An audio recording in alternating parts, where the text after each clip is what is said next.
You're listening to the Prescribed Films Podcast Network, home to hundreds of hours of free podcast entertainment. The shows on this network all have a common goal, providing you with the best discussions about movies and other forms of entertainment media. The PFPN hopes to fill your earholes with audio joy. Visit our website with links to all the other amazing shows at www.thepfpn.com. Thanks for listening.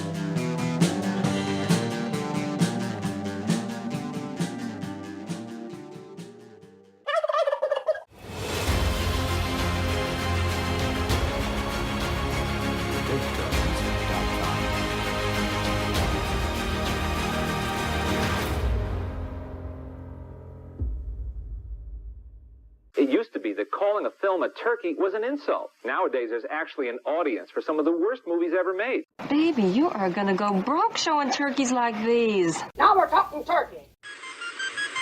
Gobble, gobble, motherfucker. It's turkey time. Gobble, gobble. Welcome, everybody, to another episode of Let's Talk Turkeys. I'm Movie Miss, and I am joined today by my beautiful co-host, Miss Nikki Flicks. Hello, ma'am. Hello. So today we are discussing a phenomenal critical bomb turkey called The Beautician and the Beast. Once upon a time, a beautiful maiden left her home to seek her fortune in a foreign land. Well, where is she? Where is the teacher? Oh, Mr. President, please don't judge me by this. It's just that it's so dark in this castle. Great for atmosphere, but it's hell for putting on liquid liner. Make him quiet. I heard. This teacher is a loose cannon. Could I possibly get a blanket without a head?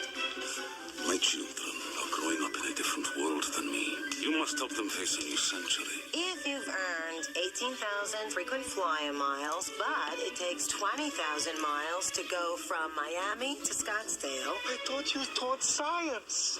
Teach it? I didn't even pass it. You look lovely, Masha. Yeah, it's control-top pantyhose. It holds you in like a stuffed sausage. You teach beauty school. You know what? Talk to the hand. Here, I talk last. Guess who could get a word in edgewise? You do it again! This woman would destroy the country. A little bit of radish, and look what you got. Lucille Ball. Ooh. Stop! This is the only job you can get yourself? Do I not intimidate you at all? Is one of your sideburns shorter than the other? You don't have to be a tyrant to have people follow you. Would you just trust me? You know, Sonny Bono shaved off his mustache, and now he's a congressman. What does he do? He's saying hello. Hello. Paramount Pictures proudly present. You better be careful. A girl could get used to this. It's like she has put a spell on you. Fran Drescher. You remember what I told you? Boys would like me for what I am. A princess with a great big dowry. Timothy Dalton. A talk to the hand. Isn't that cute? I love that. The Beautician and the Beast. I always wanted to do that. Starring Fran Drescher from 1997. And I'm going to say immediately off the top, I love this movie, every 107 minutes of it, with every fiber of my being. Now, this was a first-time watch for my co-host, so I am dying to get her thoughts. Let's jump into that. As a feminist, I have so many complaints and problems with the Beauty and the Beast story. It's a classic trope. This is not reinventing the wheel. It's being told from a little different angle, but it's the classic Beauty and the Beast. And I have so many fundamental problems with the ideas that it gives young viewers or women or girls. However, I worship Fran Drescher. I think she's everything, and she is at peak amazingness in this movie. I'm so glad I watched it because she is everything. And despite the fact that I'm a huge feminist and I hate this story, Beauty and the Beast is my favorite Disney film. So God love me. I love it. I love the story and all its tropes, even though I hate it. I can't help myself. So this to me was, wow, how did I miss this movie? Because between how amazing she is and then how much fun the story is, I had a great time. Oh, that makes me so happy. Yes, it gets 2 snaps up. Yes. So The Nanny was big from 1993 to 99. So this was in 97, filmed 96. So like you said, peak Fran Drescher. Peak Fran Drescher. There's a reason the woman has become a legend and an icon to people who worship amazing women everywhere. And this movie is a perfect example of her at her absolute best. I love it. I've never seen her do something where she takes that caricature of a person she is on The Nanny and gives it more. There's more warmth, more depth, more humanity to her. She's not just a walking cartoon. Yeah, her in this movie is, it's everything. So this movie had a Rotten Tomatoes critic score of 18% and an audience of 45. That's why we're discussing it today. It's a turkey. It had a budget of 16 million, which did not go to waste because they filmed in Prague. They filmed in a beautiful castle in the Czech Republic and a mansion in California. So they stretched that $16 million budget. And then it only did 11.5 box office. So wah, wah. Yeah, the movie was directed by Ken Kwapis. He did tons of movies for TV, so he was experienced, but I don't think this movie, it really mattered. No offense, Ken. Written by Todd Graff, who also wrote Used People, Joyful Noise, the 1993 version of The Vanishing. So this guy knows what he's doing, the writer. One little bit of trivia I found in the casting notes was that this was Fran's baby, her project. She originally wanted to do more of a Sound of Music style, less Beauty and the Beast, but the studio wouldn't let her. Mhm. And then she said, fine, if you're going to dictate how I'm doing stuff, I'm going to pick my leading man. And I want Kevin Kline. He was unavailable because he was working 4 projects that year. So then they settled with Timothy Dalton, which I am not mad at. Hello, Mr. Bond. He's fantastic. Yeah, Right? he's pretty fantastic. If you're gonna have a human portraying the idea of the beast, he's a great choice. Yeah. He pulls it off. So top cast is Fran Drescher, Timothy Dalton, Ian McNeice, Lisa Jacob, Adam Lavorgna, and Heather DeLoach. And Heather DeLoach playing one of the daughters, you recognized her as? Oh yeah, she's the Bumblebee girl.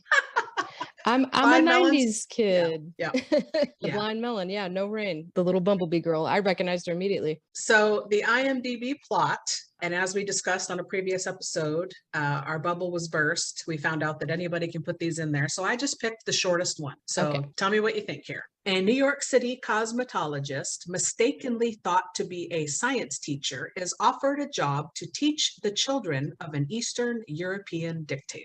Very good. That is the plot. You got it. Okay, yeah, that works. So one more funny little thing I wanted to just mention is Fran Drescher's character's name is Joy Miller. And on The Nanny, she was Fran. And for this movie, she's Joy, which is her middle name in real life. So I thought that was fun. All right, let's jump in. The story begins with an animated sequence reminiscent of, I don't know, Snow White, Sleeping Beauty, starts with a kiss by the prince, and then ends with her running off to pursue her life goals instead of marrying the prince. Did you like that?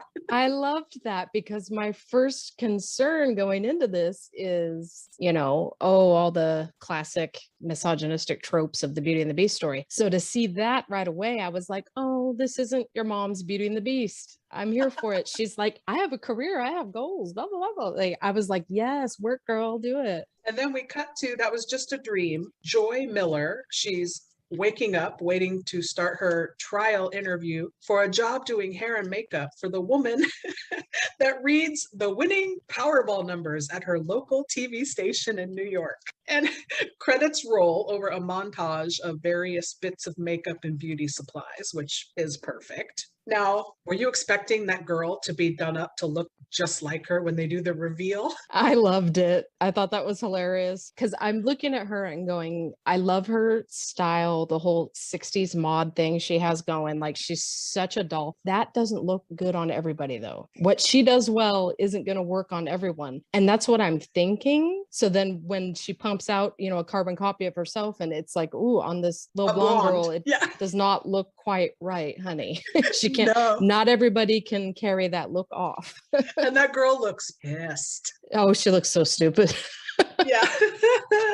All right. So then we cut to now Joy sitting with her parents, played by Michael Lerner, who I just did a Godzilla episode, and he plays Mayor Ebert in Godzilla. He's famous for playing Ebert in things. So it was so nice to see him pop up as somebody else. I recognized him as Mr. Weasel from Yes. Newsies.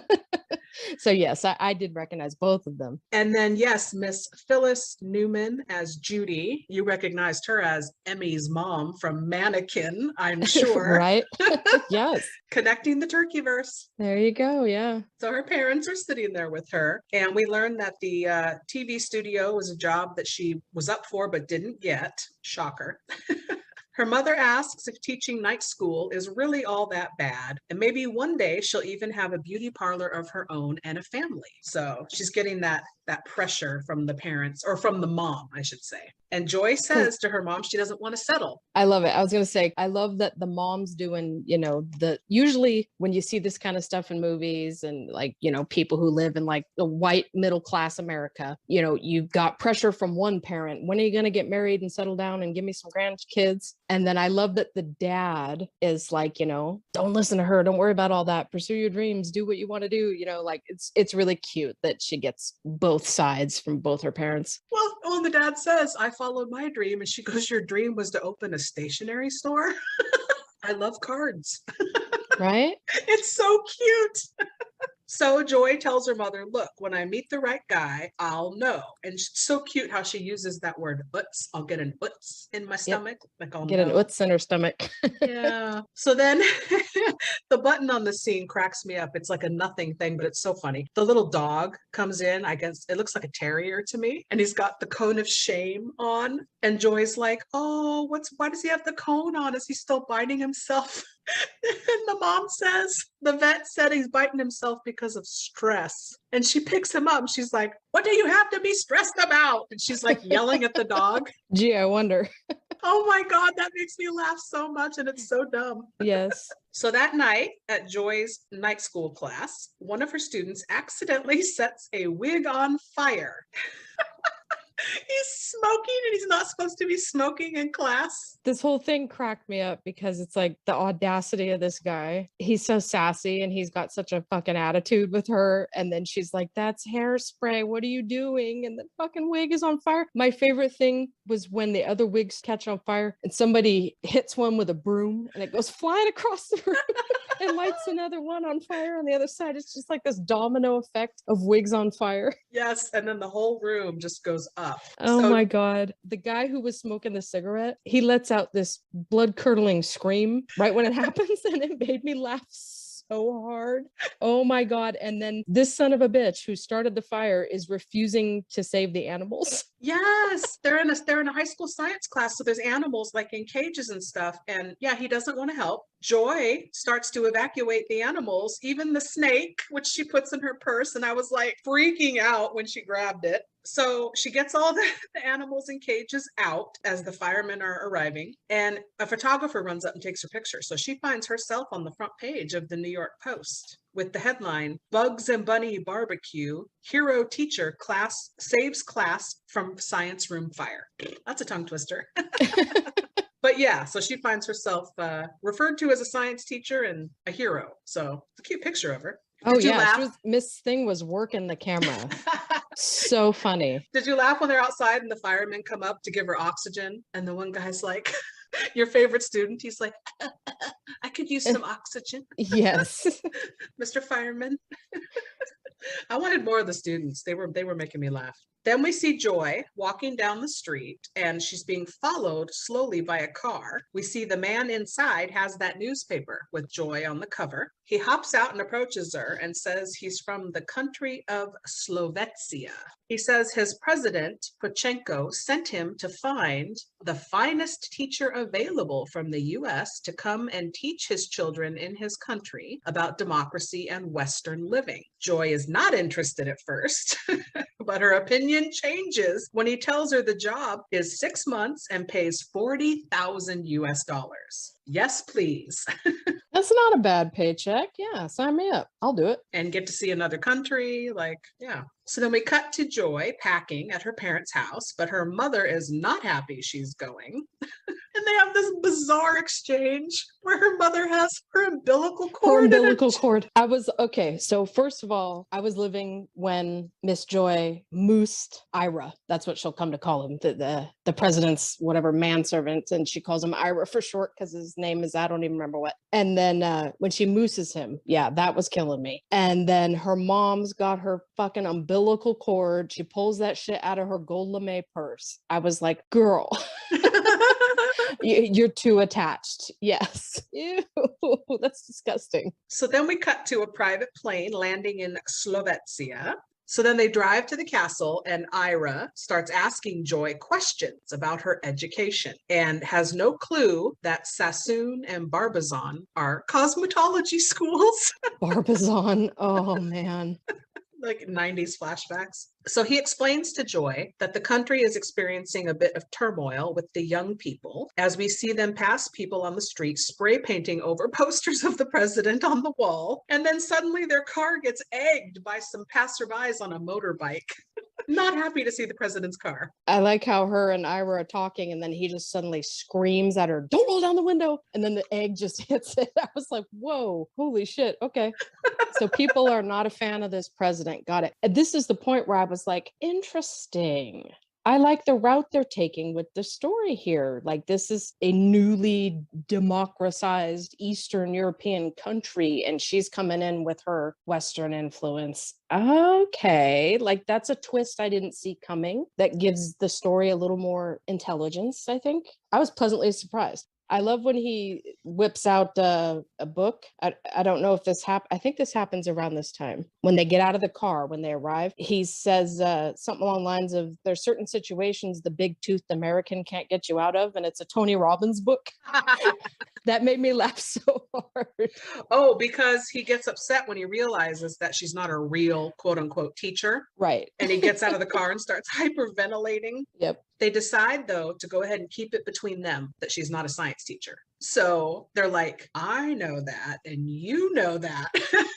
But we don't have to tell him. Yeah. There's a little wink, wink happening between these two. So Joy convinces him to trust her and they'll get through it. So then they go and they enter this huge castle, this gorgeous, gorgeous castle. And Joy sees out front in the courtyard a very large statue of President Pochenko. Ira tells her he's not quite a president like he insinuated earlier. They call him His Excellency.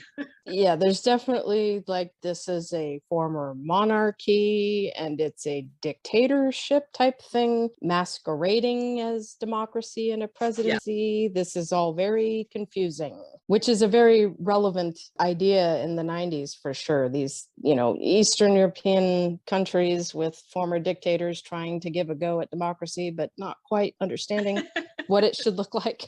So then once inside, Joy meets Prime Minister Kleist, and you just immediately look at the guy, and no offense to the actor, but you just get bad guy vibes immediately as soon as you see him. That's not no offense to the actor. The actor's doing his job. He just looks like a bad guy. He looks sketchy. Like, this guy's sus. That's how you're supposed to feel. So as an actor, he's doing it well, because you immediately look at him and you're like, nope. Prime Minister, who elected you? If this is a democracy, I'm confused. Who is this guy and what role does he play here? So Joy gets taken to her room with her copious amounts of luggage. She has so many bags. And she gets told she's meeting with His Excellency in 1 hour. So then we cut to an hour later, and outside, Pochenko and his men are lined up waiting to greet Joy. and she's not ready. And I thought to myself, really, an hour wasn't enough time? But I guess not. So Pachenko gets irritated and he storms off up to Joy's room and he bursts in on her, hair rollers, not dressed yet, like she's not ready. So she gets startled and hops up and smears her mascara on one eye in the process. And I just thought this look was so funny. But she starts rambling in her cute little Fran Drescher way. And after like a solid minute of nonstop talking, he yells at her to be quiet. No, what he says is, make her be quiet. I Right.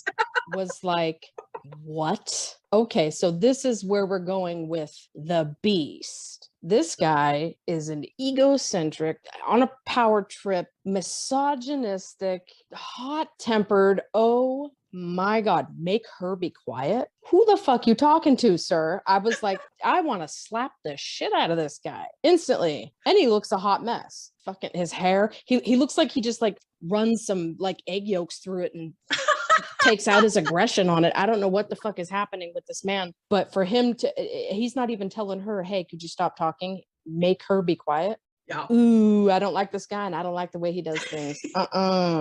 So then he tells her, because it's her first time in his country, he will make allowances for her one time. Okay. Oh, thank you so much. He tells her it's important that she teach the children and they learn to live within the ever-changing world. And he tells her he expects her to be prompt and efficient and dressed from here on out. The only valid point the man has. I mean, come on, girl. Yes, it takes a lot of work to look as fabulous as she does, but you had an hour and you're meeting the leader of the country who you're going to be working for. Get your shit together, lady. So the next morning, Joy wakes up to find a little boy watching her sleep. She sits up and sees 3 more children standing at the foot of her bed. And the kids introduce themselves as Katrina, Carl, Masha, and the little one, they don't say his name, but it's Yuri. Carl seems so stiff, just like his father, didn't you think? He's like trying to be stern looking and oh yeah, trying to be all imposing and manly and stern looking, and it's like the only male role model he has is his dad, and we've seen what he looks like. So I instantly was so smitten with little Yuri. Oh my gosh. Yes, Yuri is the twins, Kyle and Tyler Wilkerson. So cute. And then Heather DeLoach, as we mentioned, as Masha, and Lisa Jacob as Katrina. And I believe, wasn't she in Mrs. Doubtfire? Yes, that's what I recognized her from. Oh, she was also in Independence Day. Yeah, she was yes working a lot in the 90s. So she's a recognizable face. But I instantly I fell in love with little Yuri and that adorable little interaction she has with him where she notices that he bites his fingernails and she just grabs his little fingers and starts kissing him and telling him, no, don't do that to yourself. Don't do that, sweetie. Oh my God. Like she's as smitten with these kids as I am, and especially this little guy. And you definitely get the vibe these kids only have their dad. You kind of pick up on that, and they are so intrigued by a woman being there. They all are like, we've never seen a woman before. Basically. An American especially like, too. Yeah. Wow. Yeah. Just so sweet. The little relationship she starts to develop with these kids instantly. I loved it. So then at breakfast, a delicacy in her honor of blood sausage and clotted cream is served.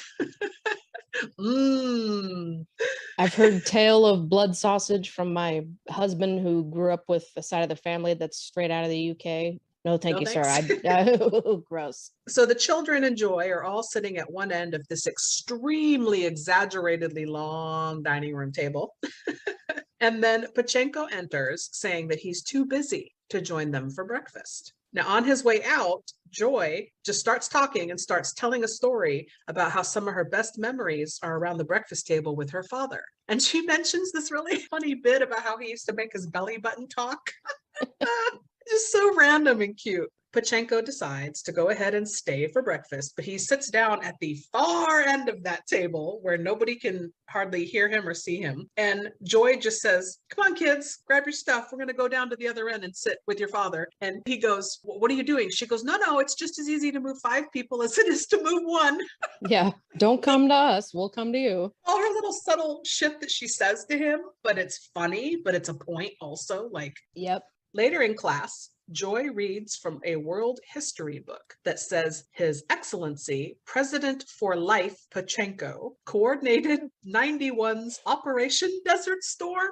Yes. He single-handedly spearheaded Operation Desert Storm. What the? So yeah, she's a smart cookie, and she's figuring out right away. These kids are being fed this propaganda. Is this North Korea? He's president for life? What? What the hell is this? Like, you people said you have a democracy. This does not look like a democracy. So Ira interrupts and Joyce says, hey, I can't teach these kids these lies. So I'm just going to have to find other things to teach them. I was like, good for you. So then we cut to Joy's lesson on frequent flyer miles, which I tried to follow, but math. I love that she's taken something she knows and teaching something she's not familiar with teaching. That's really what a good teacher does. They find a way to make the lesson personal and relatable. Yeah. And she's adorable. She's so cute. She's embracing it and so excited. I'm not an actual teacher, but maybe I could be. So then the kids take a recess and Katrina asks Joy for advice. She's 15 on her love life. She mentioned she's got a prearranged marriage, but she loves somebody else. So Joy tells her to just tell her father, be assertive. He'll respect you for that.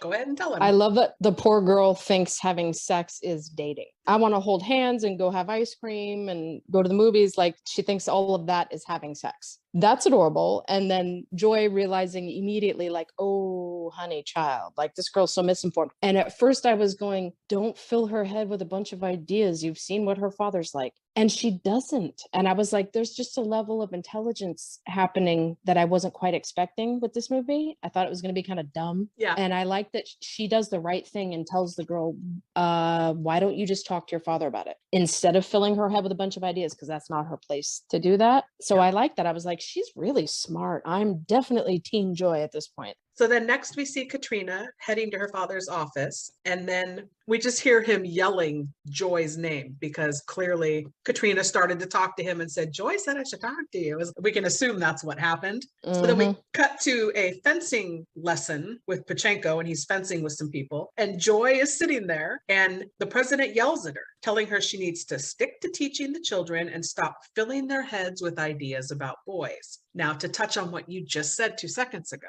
I was like, she didn't fill her head. He's just pissed that she mentioned it at all, right? Exactly. And the man wanted someone to come in and teach his children about Western civilization, democracy. He wanted someone to come in with American influence. Well, guess what? That's what you're getting, sir. She didn't put the idea about boys in your daughter's head. It's great advice that she told a teenage girl, you need to have open communication with your father. It's a very American thing, yes, but that's what he asked for, damn it. So this woman is teaching the girl, as far as I'm concerned, you're getting what you're paying for. So suck it up and deal with it. This guy's a lot more to learn than his kids do. That's a good point. So he tells Joy that the boy Katrina likes, he and his friends are fugitives from the law. So that's why he's upset, which, okay. But then they have this funny back and forth. I love this because he insists that he will speak last. But in typical awesome Fran style, she has a comeback and mumbles it under her breath and starts to say something as she's walking away, and it pisses him off. Oh, yeah. I loved this because she's like, fine, okay, let him talk. And then she's like, are you done yet? You know, like that guy, it's like, ooh, she knows exactly what's happening. They're having a power struggle. I love that she points out to him, you instill fear, you earn respect. When she said that, I was like, yes, bitch, work. Yes. I'm like living for what this character is saying and what she's portraying and what she's trying to get across to this mess of a man. Beast. But yeah, I was living for the back and forth, the little power struggle, because it's like this man's clearly only insists on getting the last word because he has to win the power struggle. And she senses that immediately and is like, except when you're not. And it's going to keep pissing him off. I was living for it because you can see he's so enraged by her, but he's also like really taken aback and charmed with her too. You can start to see that in this scene. Yeah. So then Joy leaves and goes to her room and is surprised to find Carl, Pachenko's son, waiting for her. He shamelessly tries to hit on her, but Joy does this really great self-defense move and flips him onto the ground. I was like, yes. And then she immediately is like, oh my God, are you okay? This bitch is from New York. And I love that she's like, never startle a girl from Harlem. Don't do it. She's just like, no. Like, you don't understand. I'm a New Yorker. Do not sneak up on me. But I do love how she approaches this moment with him. It's so, again, smart. She's so smart. Instead of shaming him and shutting him down, she just instantly gets him to open up and is like, what's this really about? Yeah, she's like, this isn't you. I'm just like, there's just a level of smart with her character that I wasn't expecting. I came in for, fluffy and stupid, and that's not what I'm getting. She's so damn smart. So he admits he's expected to be like his father, so he's just trying to act accordingly. But what he really wants to do is be an artist, but he's afraid to tell his father. There's the fear. Hermie wants to be a dentist. That's what I was thinking of. But it's like, you feel sorry for the kid now, because it's like, that's the only role model he has. And he's probably, being groomed and trained to be next in line, yada, yada. And it's like, what if I actually just kind of want to move to another country and be an artist, and you're not allowed to do that? That sucks. But I like, again, same as with Katrina, the button on the scene, she encourages him, talk to your father about it. Yes. Instead of just letting them go on and starting to fill their head with all kinds of ideas, she's just encouraging them to be more open with their father. And then Joy mentions to him at the very end of the scene, you go do that because I need to get ready. I'm going out to see the sights tonight in Slovakia. And he's just like, yeah, good luck. You'll be back in 10 minutes or whatever he says. So then later we see a car pull up and Joy gets out and we see Katrina has snuck out, hitched a ride in the car and wants to see her boyfriend, we find out. Joy says, look, you're not supposed to be out. We're calling a cab. We're sending you back. And Katrina knows where she's going. She wants to meet with her boyfriend. So she goes, maybe there's a phone in here. And they go over to a secret club where you have to do like the secret knock or whatever. It's like a speakeasy. Yeah. Fun is against the law in this country. That's what it looks like. And this girl clearly, has been around a few times and she knows what's up. And it's like, when they go into this club, first of all, I can't take my eyes off Fran Drescher. That red outfit is everything. Oh my God. Just the woman is physical perfection. And I love her style. She's just so cute. Whoever did the costuming and was assisting her with that hair and makeup, like, oof, kudos, because she looks so fab. And I really like that the young girl, Katrina, like there's this back room moment happening where she's like, this is the guy. And you're seeing what they're talking about. They're agitators. What they are is a bunch of kids trying to take control of the situation that they're in. And they're trying to speak up and rebel against this dictatorship that's a sham of a democracy. Oh, I see. This is like a political movement. And this girl is in love with a guy who's like spearheading that. Okay. This is just a level of complexity I didn't see coming. And it's really smart because that kind of shit happens for sure. So they're in this club and Joy says, I'm going to go look for a phone. And Katrina rips off her outfit as if it's like Velcroed or something. And she's got club, gear on underneath.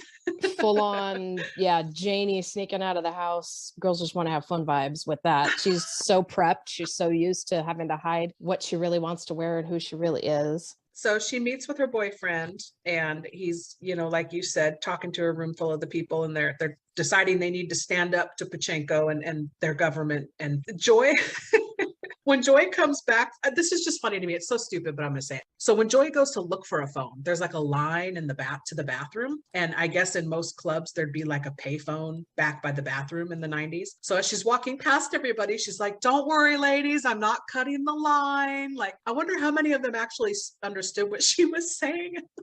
Right. How many of these extras even speak English? Yeah. That just makes me laugh in a weird way. I was like, huh. But anyway, she comes back from trying to find that phone and sees Katrina and her boyfriend canoodling. And it's actually kind of cute. She's like genuinely smitten with this guy. So we find out his name is Alex or Alexander. Just then, some men in suits come busting in and they drag him away and arrest him. And the van pulls away and there's the prime minister standing there staring at Joy and Katrina. So we cut to Pachenko yelling at Joy for sneaking Katrina out of the castle. He tells Katrina to go to bed and he tells Joy that the man they arrested could put his daughter in danger. And Joy apologizes instead of throwing Katrina under the bus and says, fine, I was wrong. And then they have this another cute back and forth where he's like, I'm sorry, what did you say? I was wrong, which would make me right. I just thought it was so cute. And he's smirking at her like, oh, he's falling for her. Oh yeah, he loves her fire and he loves her intelligence. He's kind of living for it, but it goes against everything he's supposed to be and represent. And you're starting to see like maybe there's a piece of him that wanted her there for other reasons. Maybe he wanted the outside influence in his house, period. Maybe he's done with this whole monarchy sham thing they have going on. Like he's ready for a little change. There's something in him. He really enjoys this woman being like this. And then, of course, you're getting the prime minister in there, like, oh, he's the one really to blame. Like, he's the one that arrested this poor kid. Yep. So to the end of this scene, which I think is cute, they end it with him saying, clearly you think I need to spend more time with my children. Fine. So he shoves his calendar, his schedule at her and says, if you can clear some time in my schedule, I'll be happy to spend time with the children. And it's so funny because she's like looking at each page. She's like, oh, okay, I see your point.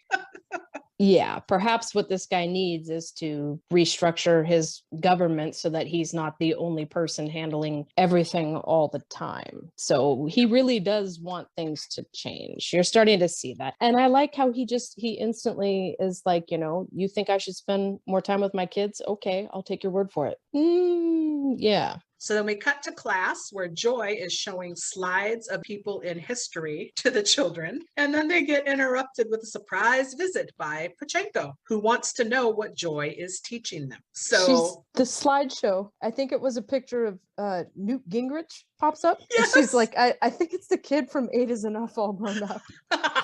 Oh my God, that made me laugh. Pachenko sits down at her desk and brings up literature. So they begin discussing Romeo and Juliet, but things get a little heated between Katrina and her father. And then Katrina storms out when Pachenko puts his foot down on her relationship with that boy, Alex. The prime minister comes in to get the president for his next duty, and he mentions to Joy, Alexander's fate has already been decided. Mm-hmm. Reverse raspberry for you. Exactly. So Pachenko this is my second favorite scene in the whole movie. Pachenko goes out to his balcony and he's greeted by this giant cheering crowd chanting his name. He's got a big banner up above his head. He's telling the crowd that the traitor has been arrested and he's being held in the dungeons. And in the background, you can see Joy kind of slowly peeking out and watching. And as the scene goes on, she gets closer and closer as she's peeking out. Mm-hmm. It's so funny. And then when Pachenko is done, he's starting to walk back inside. Yeah, I was living for this. She's just like, I have never seen a huge audience like this in my life. I have an opportunity here.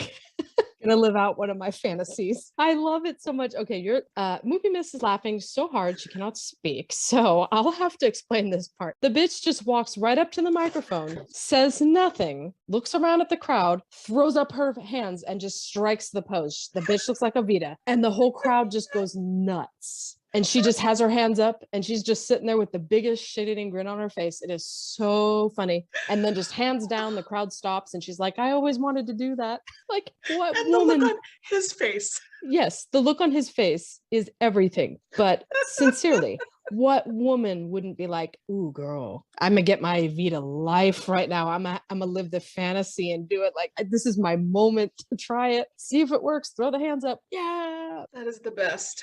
It's hilarious. Also, there's definitely a subtext, the idea that these people are participating in like idol worship with this president and they're, being fooled into thinking that their government is fantastic and their leader is amazing when really we know what's really going on. And it's like, whew. So then later that night, we see Pachenko roaming the halls and he's just thinking. He passes by the kitchen where Joy in her little robe and slippers is making herself a midnight snack. She tells him to come in and sit, and they talk as she makes them sandwiches. Pachenko tells Joy it's hard to run his country, and he vents about some things that are stressing him out, and he asks her why she hasn't been married, and he tells her that she reminds him of his late wife because she laughs with her whole heart. That is like the best thing ever. I know. This man is telling Fran Drescher that his favorite thing about her is her laugh. Girl, clearly that this is knowing that she like had the ideas for this story, or she helped write it, or she helped produce it, like this was her baby. The idea that this woman has been mocked and made fun of so much for her voice, and particularly her laugh. And now it's like, it's iconic in all the best ways. But at the time, a lot of people thought she was just annoying as shit and wanted her to shut up and go away. I don't with the laugh, This man's is telling her it's his favorite thing about her. You're like, oh, okay. So this is where like you're really getting into the whole Beauty and the Beast. This guy's a hot mess, and all he needs is a woman to open him up and make him embrace all the great qualities that are secretly hidden. Okay. Real quick, he does mention that he never appreciated his wife until she was gone. So at least he's having some self-realization as well. That's what I was just about to say. I like that you have an actor like Timothy Dalton, and this is a well-written script. I don't get all the hate for this because it's not fluffy and superficial. You understand this is a man who had a wife and he loved her very much, and he was an asshole and he didn't appreciate her. And having a woman around again and seeing his kids with a motherly figure, it's making him realize how much he messed up before. And yes, he obviously has good qualities that have been buried and hidden and stifled and whatever. And it's like they're making it very believable and human. I wasn't really expecting that. Like I thought, oh, the guy's going to be a raging dickhead and then he's suddenly going to have this nice guy underneath. You're getting layers, levels of depth. And that's credit to Timothy Dalton because he's a wonderful actor, and you're getting a slow transition from the hard ass we met in the beginning. It's not just a night and day difference. So I was here for it. I thought they're handling this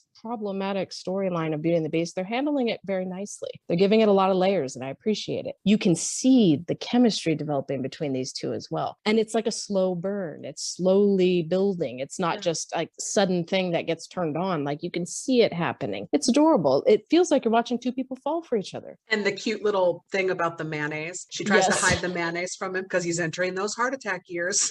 Right? Yeah. Aw. Okay, so when they're done there, Joy's on her way to her room now with the rest of her snack, and she peeks in and sees Pachenko sitting on Yuri's bed, holding him as he's sleeping, just having this tender moment. And if your heart wasn't already starting to melt in the kitchen scene, it totally melts right here. He's not doing that for her benefit. He does not know she sees him. Clearly, the man has disconnected from his children because he has regrets over his relationship with their mother, and she's gone. When you're in that kind of situation, your kids would remind you of what you lost. So it's kind of heartbreaking. And then you see him connecting with his son, and his son's not even awake. Like the kid's sleeping. So he's not doing it for anybody's benefit, but his own. He misses his kids. You see that, and it's like, oh my God, that is so sweet. I love it. So then the next day, Pachenko and Joy are walking because at the end of their snack break in the kitchen, he told her he had something special he wanted to show her the next day. This made me laugh so hard. So they're out walking through the fields where people are working on his property. And he tells Joy this is his special place because it's the first time that he slaughtered a cow. Right in that very spot. She's like, that's your special place that you wanted it's to his show special me? place. All What? he had was 2 sticks and a butter knife. Okay. First of all, Timothy Dalton is a comedian, ? Because his delivery of this is hilarious. How he's so pumped and excited to show this woman that he's falling for his special place. And it's where he Yes. slaughtered his first cow. He learned to become a man. I had to pause the movie. I was laughing so hard when he said that. I was like, is he for real right now? Are you serious? Like, wow. So then as they're standing there, a local man passes by and thanks Joy for her advice in getting over a cold that he's been having. She gave him some echinacea, I guess. And Pachenko is shocked that Joy knows him. She says, well, yeah, people around here are friendly if you would just talk to them. So she drags him over to meet Svetlana. And it's so awkward and funny, but cute at the same time. He's like trying to talk to her, but he doesn't know what to say. Right? This guy has been pretty isolated for most of in his life. His father was the leader as well. So it's like, clearly this guy's like a monarch of sorts or a dictator, and he's born into this. He doesn't know how to connect with people, but he clearly has a heart. He wants to, and he's like looking at her and going, teach me how to do this, because I want to learn how to care about the people and know them. I don't know how to talk to them though. He's so awkward, like, hey buddy. It reminded me of Tim Robbins in Pick a Destiny. Hey buddy. The best thing is when the prime minister and the dudes are up on the balcony and they're like watching the scene with the binoculars, and they just see him like running up to some random woman and picking her up and hugging her, and they're like, what the hell is he doing? Yes, he's so excited to talk to people. It's so cute. Like, how adorable. It's one thing to say this man doesn't have these traits and he's just gonna completely change who he is and pick him up from this woman who's saving him from himself. That's one thing. It's another thing for him to be like, I kind of have this really sweet side and I need you to bring it out of me. That's different. You're enhancing the better qualities. You're encouraging someone to be the best version of themselves. That's different than expecting someone to change. So I was like, I'm getting the fixes in the problems I have with the Beauty and the Beast story. They're fixing some of the problematic stuff that I don't like. I love him running up and just picking up this woman, and she looks like she's scared to death. Like, what is he doing to me? So then Pachenko and Joy start wandering through the woods some more, and she is yelling at him that they're lost. Like, you don't know where you're going. And he's like, sure I do. And he points to this factory in the distance. He's like, that's where I was taking you. And she's like, uh-huh. There's a whole team of people standing right there, like following them around. And she's like, you could ask any one of them. And he's like, I don't need to. I know where I'm going. Men, am I right? They don't want to ask for directions. So they go into this factory, and an impromptu visit from Pachenko. So everybody stops, and he's making his way through the factory and waving at everybody. And Joy's talking to one of the workers, and she finds out that they don't get overtime and they have no idea what a union is. Mm-hmm. So she starts talking to everybody. We see she's up on a platform and they're gathered around her and she's talking. We don't hear what she's saying. So on the ride home, we find out Joy and Pachenko were yelling at each other in the car. I guess we don't see it, about unions. And he calls her Norma Ray. He's like, who is Norma Ray? Who's Norma Ray? Like she was going off. Yeah. So Pachenko calls Joy a meddler as they get out of the car, and she lets him have it. And then Pachenko storms off. And then Joy gets surprised by Katrina, who was hiding nearby. Katrina says, hey, I need your help to sneak down to the dungeon so I can see Alec. And Joy reluctantly agrees and helps her. And in this weird scene where they sneak down to the dungeon for like 3 seconds, you can see the jailer is sitting there sleeping, and Joy has to keep watch. And the jailer is played by Vincent Schiavelli, who was the math teacher in Better Off Dead. And he gets nothing to do in this movie except sit there and sleep.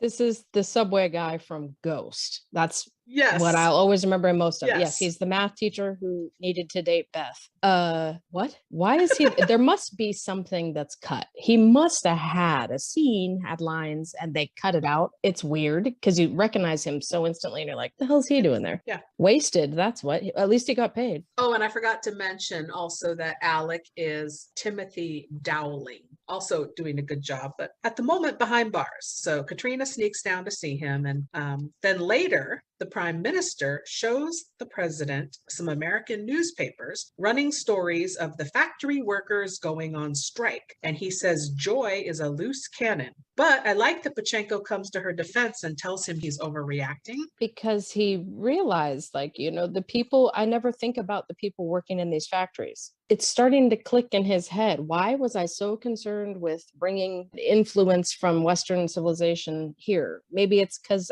there's things I want to fix. Like, he's realizing that. It's not fair that these people work in this fucking sweatshop and they have no union to protect them. They get injured. They're screwed. They don't get overtime. Like, he senses that the way he's doing things isn't working and he wants to change it, but he doesn't quite know how. And this woman is a bulldozer coming through going, you need to fix this and you need to fix that. And he's kind of here for it. That's the best way to describe it. She's bulldozing through his life, and it's what he needs. What it is it's making it really easy for him to identify exactly what the problem problems are, and she's giving him ideas on what he should do to fix them. And he needed that. Yep. He needs a whole, like I said, he needs a whole new governmental structure. He needs a team of people who make these decisions and fix things. And she's just getting him started. And you can see that. It's like, okay, I get this. He's living for her influence. Yes, and Prime Minister Batty is not having it. All right, so as Joy and the children play Twister outside, oh God, the president comes over and he starts to address the newspaper with Joy, but then he gets distracted by what Masha is wearing, and I got total Sound of Music vibes. She looks so adorable. Right, her little outfit. He tells her she looks lovely, and I was like, oh. And then he sees Yuri has the cone of shame on his head to keep from biting his nails. And then you remember, oh, that's why we got the nothing scene with the dog in the beginning. Oh shit, this made me laugh so hard. I backed it up 3 times to watch it happen over and over again because it was so funny. Like, okay, the idea that this little baby boy, I mean, how old is he? What, 3? His mother probably died like right when he was born or right after. This little baby boy is so stressed out, he's biting his fingernails. Like the dog going, why is the dog so stressed? I get it now. Oh my God. But I laughed so fucking hard when she throws a little piece of sausage and it just bounces off the cone and lands right in his mouth. And she's all, look, he's so happy. I know he's not a dog, but here you go, sweetie. And she just throws it and it bounces off the cone and lands right in his mouth. Perfection. Oh my God. I watched it 3 times because it was so fucking funny. The kid just looks so damn pleased. And it's like, I wonder how many times they had to do it before the kid got it into his mouth. And he just looks like, so worth it. I finally did it because he looks so happy that it worked. It's such a stupid moment, but it made me laugh so hard. And then Pachenko starts saying some more, harsh things to Joy, and she just cuts him off because she notices his sideburns are uneven. And that made me laugh because he's like, do I not intimidate you? And she's like, one of your sideburns is shorter than the other. Do you intimidate me? No. Are your sideburns distracting? Yes. Can we please fix this? So then we cut to Joy giving him a shave, and she mentions probably not a bad idea to ditch your mustache too while we're at it, because that makes you look more harsh and a lot older. We need to soften you up. Yeah. So she convinces him to go ahead and shave the mustache. And I love it. She's like, just trust me, we'll get rid of the mustache. My Aunt Marilyn never looked better. Bitch is ready to wax off that mustache just like she's been doing it for her auntie.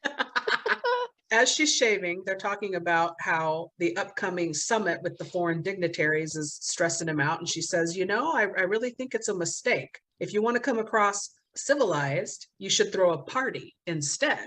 So she even convinces him to have the party ended with his announcement that he's going to let Alexander go free. She says, what says civilized more than that? And he's on board. He agrees. She says, you don't have to be a tyrant to have people follow you. You're smart, you're charming, you're sexy. And I like that he's looking in the mirror at himself, and that kind of goes over his head that she compliments him saying he's sexy. I was like, she likes him. So he gets all excited and tells her, fine, but I want you to plan it and do it like you would in America. And she's nervous. She's like, I am not a party planner. And he's like, you can do it. You're smart, you're charming, you're sexy. Okay. Okay, if I have to plan a gigantic party with an unlimited budget, I guess I can. So then we cut to tons of food and supplies being delivered to the castle, including frozen egg rolls. The women are smelling the boxes like, what is this? So Joy is showing in a little montage-y way, the kitchen staff different things, and she's showing a few of them how to decorate deviled eggs. Did you laugh at her cute little Lucille Ball deviled egg? Yes. And then we get a quick cut to the president getting his suit tailored, and then some more party stuff happening outside, more preparations. Back in the kitchen, a cook tells Joy she can't make heads or tails of this chicken recipe. Can you show me what you're talking about? And she takes Joy over to a live chicken standing on the butcher block and hands her the knife and says, here you go, show me what you're talking about. Joy's like, what? I laughed so hard when she's trying to approach the chicken and she tried a look over there on the chicken. Can't bring herself to kill it. Yeah. Of course not. And any of us who are meat eaters, there's a whole lot of us, if we were forced to hunt and gather our own meat, we would quickly become vegetarians. I'm included in that. There is no way. I would look into that chicken's soul and be like, I love you. I will never eat you or your friends or your family or your McNuggets. Like, never again. I love chicken. Cut to her with a pet chicken. And I'm like, girl, I get it. I could never. Later in the middle of the night, the phone rings and it's her mother. And she's telling her that she's been offered that makeup job at the news station and she should come home. And we see the chicken walking in the bed over Joy as she's on the phone. She now has a pet chicken. You can name him Dinner. And Joy tells her mom, that's great, but I can't leave now. We've got this big party. I can't leave. So the next morning, Prime Minister and Ira are waiting in Pachenko's office for him when the Prime Minister sees a bowl of potpourri on the desk and he gets upset. Like, dude, settle down. Pachenko comes in dressed in a Yves Saint Laurent. Is that how you say it? Yves Saint Laurent. Yves Saint Laurent suit. And he's like, it makes me more approachable. And he's smiling and happy, like his demeanor is different. Yes. Prime Minister doesn't like it, but he likes it. No, of course the Prime Minister doesn't like it because that's not the face of a maniacal dictator. This is a guy who's loves his kids and talks to the people who tend to his gardens and worries about the factory workers and throws nice happy parties. This is not the guy that is going to keep you in business, buddy, Mr. Prime Minister. Well, he tells the Prime Minister he has decided not to storm the factory with troops. Instead, he's going to give the workers what they want because Joy says a happy worker is a hard worker. She's not wrong. Yeah, let right? the people unionize, give them a living wage, make sure that they're protected from illness and injury, give them overtime when overtime is due. Oh, I don't know, maybe treat them like human beings. So the only thing in this movie that didn't age well for me, and I think it happens 3 times, and this is the second time, is he says to the Prime Minister, talk to the hand, and he puts his hand out. Because he learned that from Joy. I was laughing and I was living for it because anyone who lived through the 90s, it was a big time boss move to tell somebody to talk to the hand. And seeing someone who is very age-wise and culturally out of the loop and trying to be hip, pulling out a talk to the hand and doing it and trying to be sassy like she is, but it's like very stiff. And I thought it was funny. And the fact that it's so aged now made it even funnier to me. Talk to the hand. Okay, boomer. Like, I'm hip. I'm trying to be hip. Talk to the hand. Oh my God. But I love the way he seems so pleased with himself. He looked in the mirror and went, yes, queen, today. Like, I will say too, the outfit when he walked in, I don't think Timothy Dalton is super attractive. He's not ugly, but he's not super attractive. But man, when you clean him up and put that outfit on him, I was like, hey, okay. Joy doesn't fall for that now. Yeah, he's feeling himself. That's the whole talk to the hand thing. Like, he's just got this level of confidence. So then we see Joy and Ira talking outside, and Ira tells her that the Prime Minister knows what's going on with Alec, and the Prime Minister has a message for Joy that she better back off. Joy's obviously upset by this, and Ira says, hey, you should get a massage, relax. We've got the castle masseuse, Ivan. He can give you a good rub down. So out in the courtyard, the president is very happy to see flowers and asparagus coming through. And he's so cute. He's like, I love asparagus. Yes, asparagus, he calls it. Yeah, I was like, this guy is so excited throwing this party. Like, he's having such a nice time. Why is that such a problem? That someone is happy while they're working? Oh my God, Mr. Prime Minister, go fuck yourself. Like, this guy's having a nice time at work. That's what we all aspire to, homie. Like, relax. But it quickly gets dashed because he gets approached by the Prime Minister, who is outraged at the president for deciding to let Alec go free. He tells the president it is the wrong decision and he storms off. So inside, Joy goes to the masseuse and kicks him out so she can change. And she goes behind one of those changing screens. And then Pachenko comes in, obviously stressed from his interaction with the Prime Minister moments ago, and he needs a massage as well. So he undresses and puts a towel on and lies down on the table. And I like that when he's taking his shoes off, he chucks them over his shoulder one at a time and she catches them. And then she realizes that they need to hit the floor. So then she drops one and then the other. Those The shoes lathe. caught a lot of air. And I love how the look on his face, like when they finally do hit the ground, he's like, oh yeah, there it is. Like, what the hell is happening right now? Yeah, it was so funny. And she was so funny. You could see it on her face, like it registers. Oh shit, they need to hit the floor. There are a lot of things I really loved in this movie, but one of my favorite things is when he lays down and she's just gonna be like, okay, I have to massage him. She starts doing it, and then when he's like, oh yeah, lower, lower, let me take the towel off. He pulls the towel off. First of all, thank you for not showing bare ass, because I'm not here for it and I don't care about seeing it. The way she starts just poking him with her pointed index fingers, like she's just poking his ass with her pointed fingers. How does that feel good? Oh my God, the look on her face when she's like, what am I supposed to do right now? And she just starts poking it like it's dough or something. Like, She doesn't want to touch his ass. It's weird. I know, she's just poking him with her fingers. It made me laugh really hard. It looks so awkward. Well, he questions her. He's like, what, Ivan, what are you doing? She's all, shiatsu.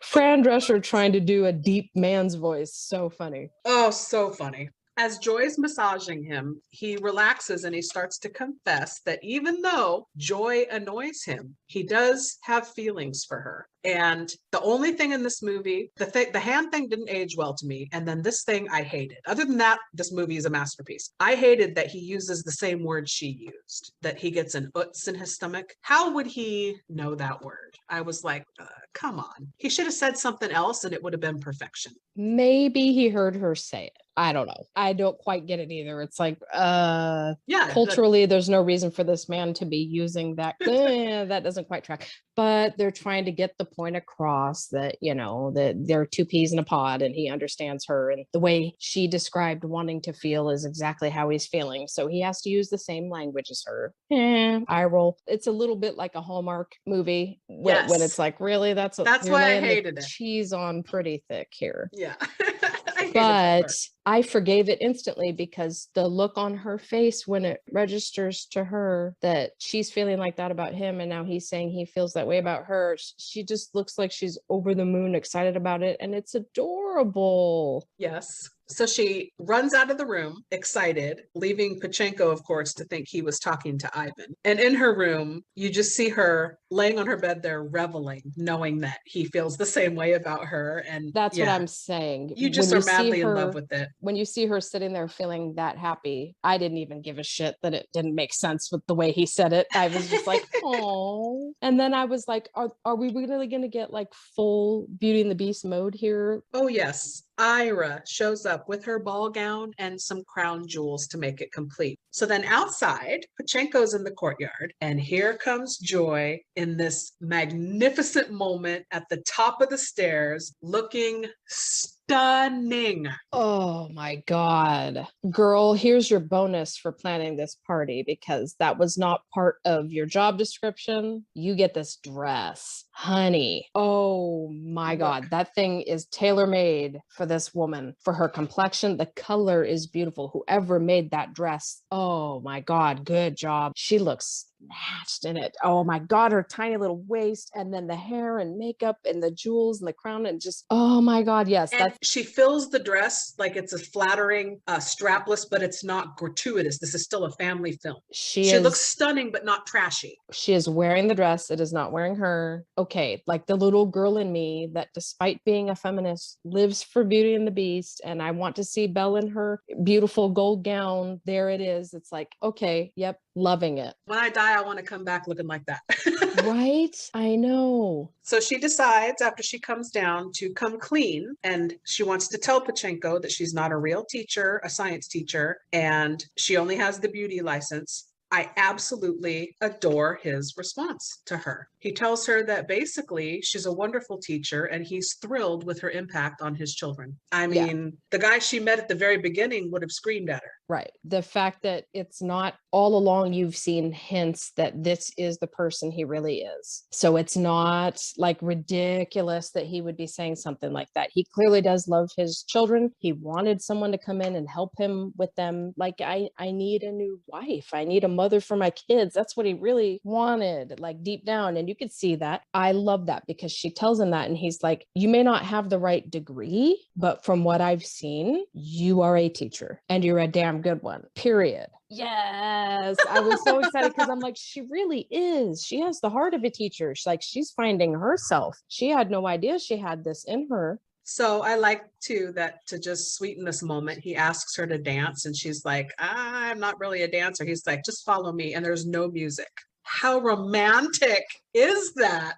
And then as they're dancing, the band members start to show up and the violinist and stuff, and they all start to play as they're dancing. And then the camera pans out and we fade into a full dance floor. Now everybody's there and dancing. And then we cut to the buffet tables. Oh my God. Okay, so she has all the finger foods out with troll dolls dressed in outfits that correspond with each country the food is from.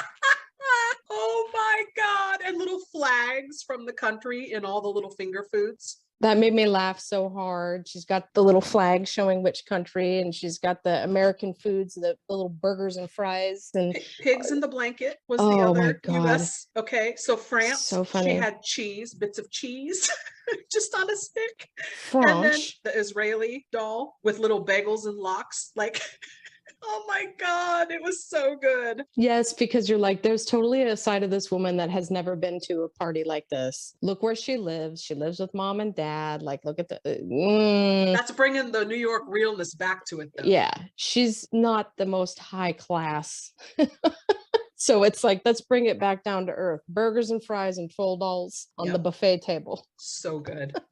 And then we see a cut of little Yuri tugging on his suit. He doesn't like being all dressed up. Mm-mm. And then we see Carl dancing with a young lady. We see Masha enjoying the buffet, and she looks so adorable, doesn't she? Mm-hmm. So then Joy notices a very sad-looking Katrina sitting alone. She goes over and tells her that right after dessert, her father is going to let Alec go free. And they hug, and she tells Katrina she loves her. It's such a sweet, happy moment for them. I love it. So just then we see little Yuri rip running through the crowd, buck naked. Just no clothes. And Joy says, I'll get him. And she gets up to chase him. 3-year-olds. Let me tell you. Yeah. What do you think would happen at your wedding reception when you force a 3-year-old to put on the tuxedo and be the ring bearer? This is what's going to happen. It's so fucking funny. Just running through the party butt naked. So then Joy says she's going to chase him. So she goes outside and she bumps into the prime minister lurking about. He blackmails her into staying out of the president's ear with politics by saying that he's gonna tell him that she's not a teacher. And she says, you're too late. I already told him, cat's out of the bag. Then he says, no, I'm going to tell him that you've been sneaking Katrina down to see Alec in the dungeon. So he convinces her to keep her mouth shut. Boo, hiss. Prime Minister. The president takes to the stairs and thanks everyone for coming. And then he's building up to make an announcement. And just when you think he's going to let Alec go free, he shifts gears and he doesn't do it. He chickens out. So he let the prime minister get in his head there at the last minute. So Joy asks Pachenko what happened, and they argue about doing the right thing. She confesses here that she's been letting Katrina go down to see Alec. He tells her all of this is none of her business. Katrina interrupts and Pachenko raises his hand to her like he's going to smack her, and Joy jumps in the way and says, what are you doing? So I like how she says to him, everyone's right. You are a beast. And she says, I can't have anything to do with this or you. And she runs off through the crowd and my heart just sank.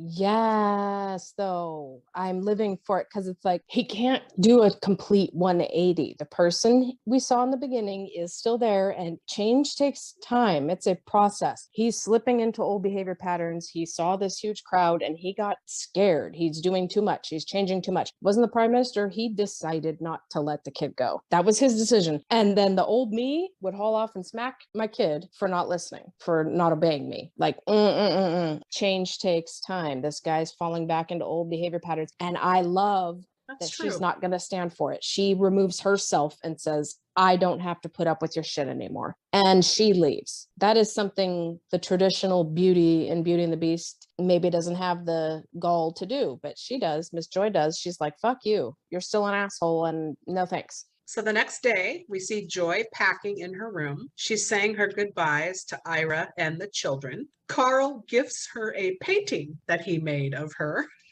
That painting is so good. I like how her hair is really long and it covers her naked bits. Yes. What is that Is that a famous painting? And he just replaced her. It's a famous fucking funny work of art, but it was fucking hilarious because it totally has her face, and you're like, what? This She's kid? I'll hang this in my attic. Yeah, where no one will ever see it. So she says goodbye to Masha and Katrina, and then little Yuri says something, and Katrina translates. She says that Yuri said he doesn't remember their mother, but he hopes that she was just like you.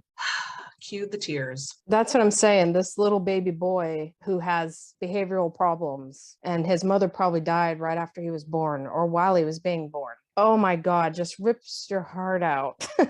Yes. And I like that even though you haven't seen a ton of the kids, you're definitely getting how much she developed a genuine love and relationship with all of them, and how much she's been getting to know them and encourage them. And I was thinking to myself, okay, she has to do the right thing for herself, which is get out of here, leave the situation. But what are you supposed to leave these kids with? Party would want to pack them up and sneak them out in your luggage, right? And I'm thinking, I really hope she says the right thing to them, because in my mind, I'm going, you can't just walk out. You need to tell these kids, look, your father is who he is. And all I can tell you to do is, if talking to him and reasoning with him won't work, just wait until you're 18, honey, and then get the fuck out. And then she says exactly that, like not in so many words, but she says that. And I was like, oh, thank God. Like I was thinking it. Your father loves you. He has good intentions. He loves you. Remember that. And she tells them that she loves them, and she tears up, and they all do a group hug. It's such a good scene. I mean, yeah. I'm sad, but it's well done.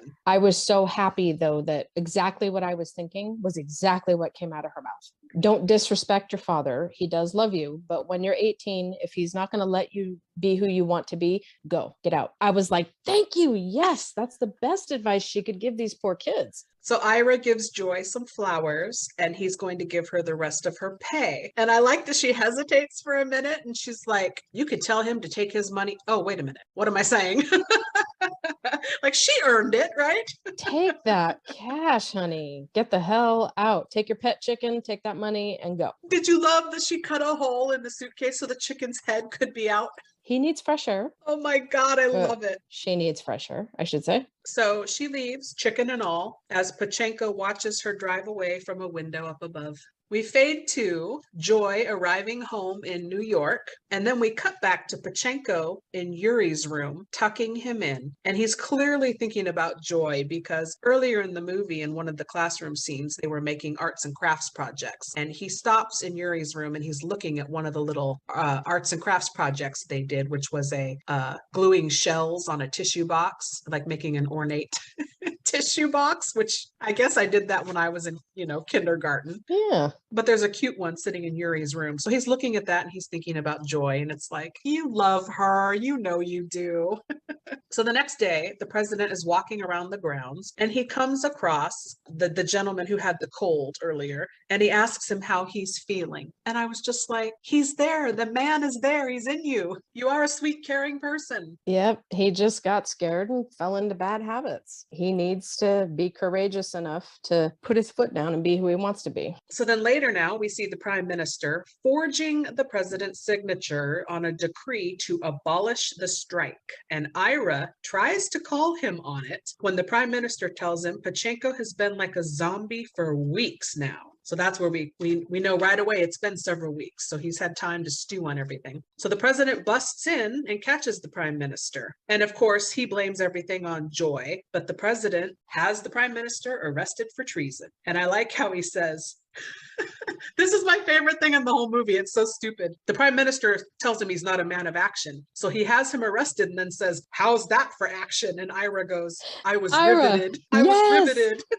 I wrote down this exact exchange. There's your right hand man, not this prime minister fool. You need a dude like Ira.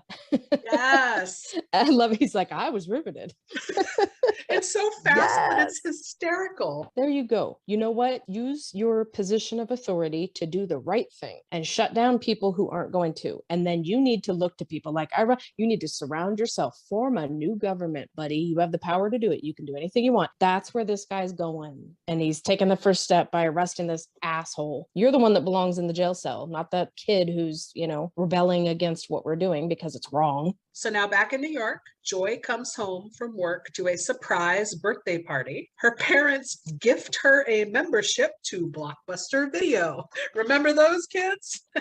So guests start to arrive, including a stranger that the mom met yesterday. I was like, what? We need bodies. Random gentleman that she met at the deli. What? Yeah. This little orange dress again, like I don't know how many times I have to say it. Every outfit, I love her style. She just looks so cute. And I love how she's like, oh my God, I do not want to party. And the mom is being the pushy mom and like, well, it's just grandma and then auntie and then the neighbors and then a man I met yesterday at the deli. So then Joy sees her father serving chicken. So she runs back into the kitchen to make sure that her chicken that she brought home is still back there. And he's down there eating. And I like that Joy goes, Ma, what'd you feed him? This is like Silence of the Chickens. Silence of the Chickens, yes. He doesn't know he's eating chicken, she says. So, oh my God. I love that they keep saying he, because that is a chicken, not a rooster. Oh, yeah, it's good a point. she.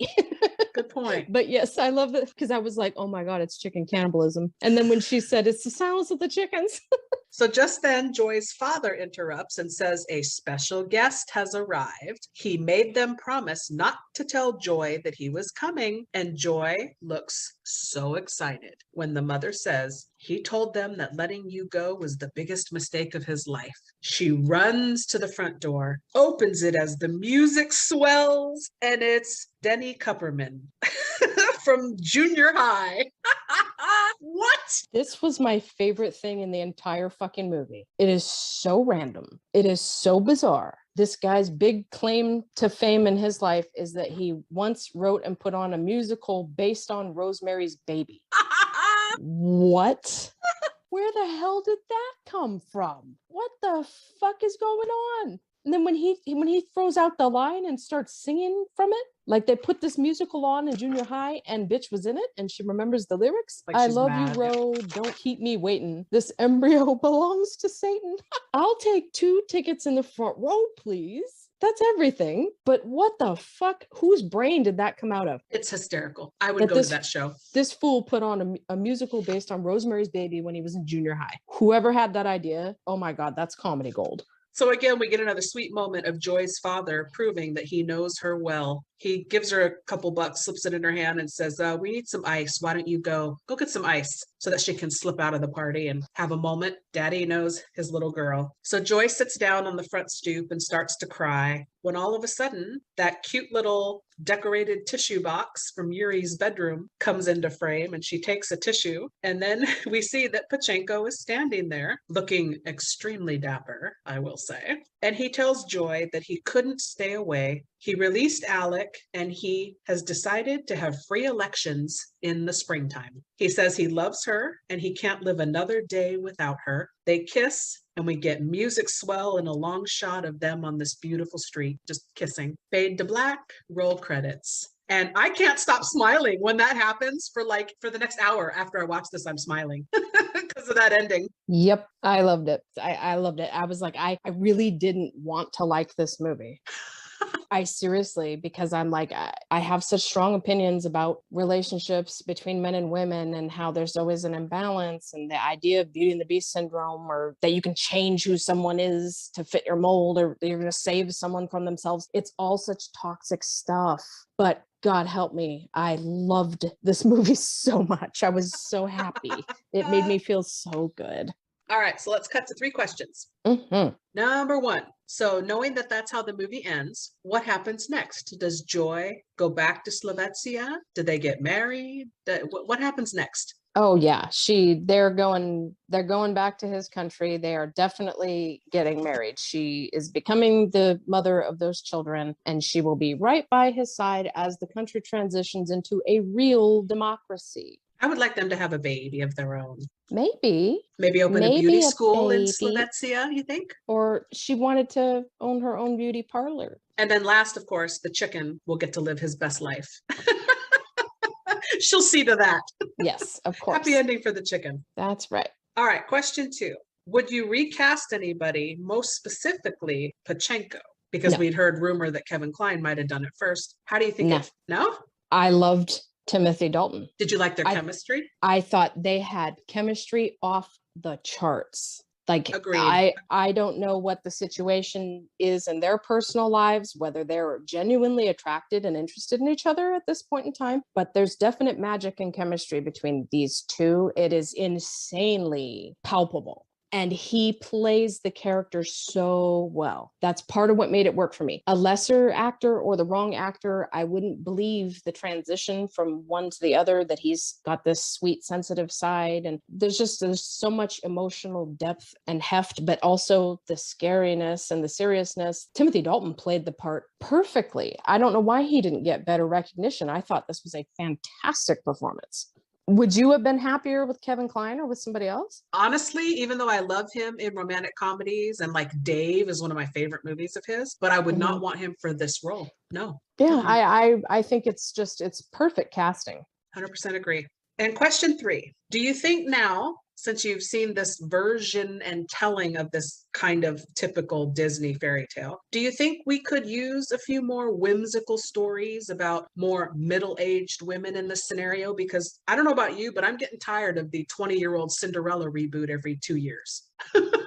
Give me some middle-aged fantasy, smart like this. What do you think? It's taking the idea of a classic fairy tale that can be somewhat toxic or anti-feminist or misogynistic, and injecting a little bit of, let's update this, let's give her more of a backbone, let's make it smarter, let's make it, more realistic emotionally, let's do all that, but then also let the 30-something-year-old women have their little fantasy where they see this girl get plucked out of nothing and into this palace, and they put her in a dress. Like, I don't care how much of a feminist you are, a lot of women have little moments of fantasizing about something like this. It's a fairy tale. Like, it's not real life. Don't you wish you could have that moment on those stairs in that dress? Yes, we all do. Like, yes, honey. There are women and men who are living for the fantasy, the fairy tale. I love it. And I like it being done in a smart, updated way. And I like it being done with a woman who isn't in her 20s. Thank you. I'm here for it. I'm sick of the ageism. Like,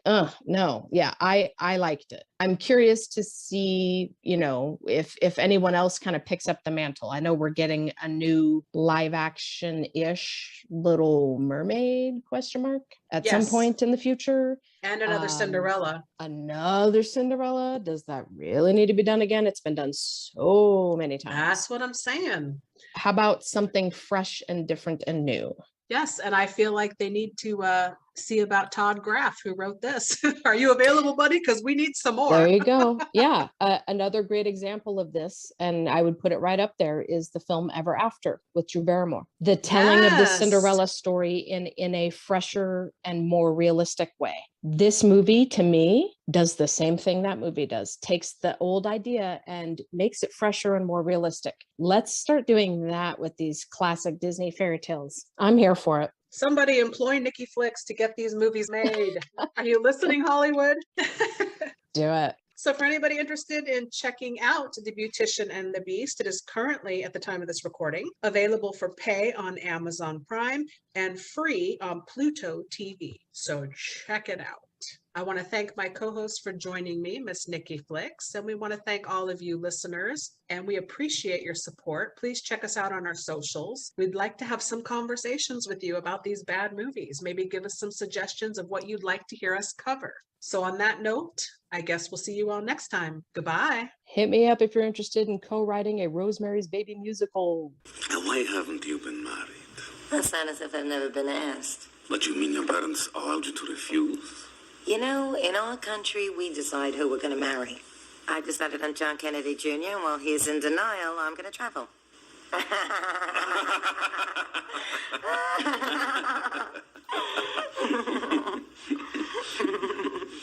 You know, your laugh reminds me of my wife. You're kidding. No.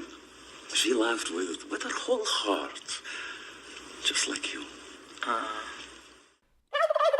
Hey listeners, Movie Miss here. Listen, I know you have a lot of options when it comes to podcasts, so thank you for listening to the show. I know everybody says this, but for a fledgling little show like ours that's just hanging on, we just finished season 4, we're rolling into season 5, it would really help us if you could subscribe, rate, and review the show on Spotify, Apple, YouTube, Good Pods. We're also on Pandora, Audible, Amazon Music. It would really help us grow the show and reach more people if you could subscribe and then rate and review, which is really the key part of it. Make sure to be part of our Bad Movie conversation by following us on social media. Interact with me on social media. I'm on Instagram at Movie Miss, which is movie_miss.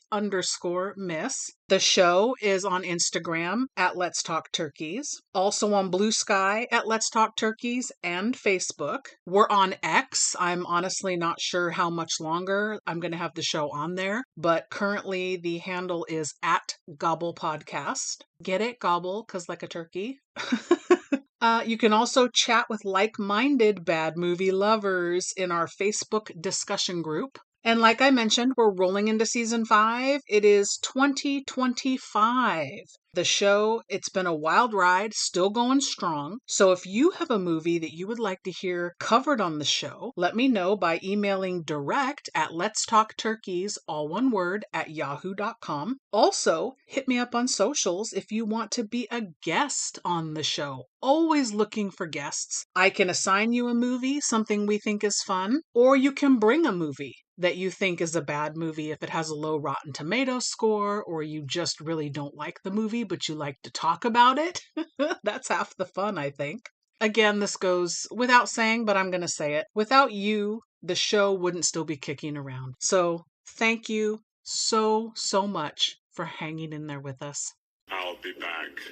Get the fuck out of here! No, I cannot. Get the fuck out of here. Get the fuck out of here. Why don't you get the fuck out of here? Well, get the fuck out of here. Oh, get the fuck out of here. Get the fuck out of here. Get the fuck out of here. You're still here? It's over. Go home. Go.